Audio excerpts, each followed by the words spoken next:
ఈ లావణ్య ఎప్పుడు ఏదో కంప్లైంట్ చేసుకొని వస్తది. లాస్ట్ టైమ్ ఏమో కాపర్ టీ, ఇప్పుడేమో మెన్స్ట్రువల్ కప్. అదేంటో చూద్దాం.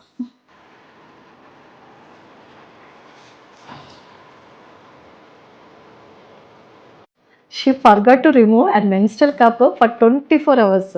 నెక్స్ట్ మార్నింగ్ రిమూవ్ చేయడానికి ట్రై చేసింది కానీ స్ట్రింగ్ కనిపించలేదు, రిమ్ కూడా ఫీల్ కాలేదు.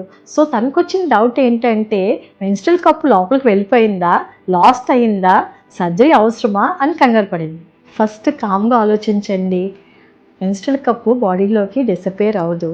వెజన అన్నది ఎండ్లెస్ పాసేజ్ కాదు. వెజనకి ఎండ్ పాయింట్గా సర్విక్స్ ఒక న్యాచురల్ బ్యారియర్గా ఉంటుంది. ఓకే, సో మెన్స్ట్రువల్ కప్పు బాడీలోకి వెళ్ళడం అన్నది మెడికల్గా ఇంపాసిబుల్.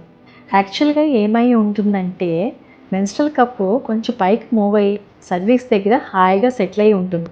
అందుకే స్ట్రింగ్ రీచ్ కాకపోవచ్చు, రిమ్ కూడా ఈజీగా ఫీల్ కాకపోవచ్చు.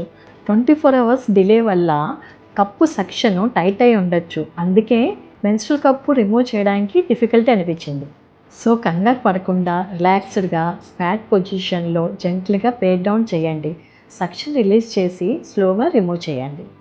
స్టిల్ కప్పు రిమూవ్ అవ్వకపోతే లావణ్యలా కంగారు పడకుండా గైనకాలజిస్ట్ని కన్సల్ట్ చేసి ఈజీగా కప్పు రిమూవ్ చేయించుకోండి.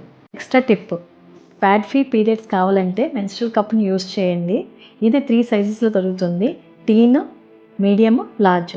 అమౌంట్ ఆఫ్ లీకేజ్ని బట్టి సైజ్ ఆఫ్ కప్ని ఎంచుకోవాలి. దీని సేఫ్టీ గురించి నెక్స్ట్ వీడియోలో మాట్లాడుకుందాం.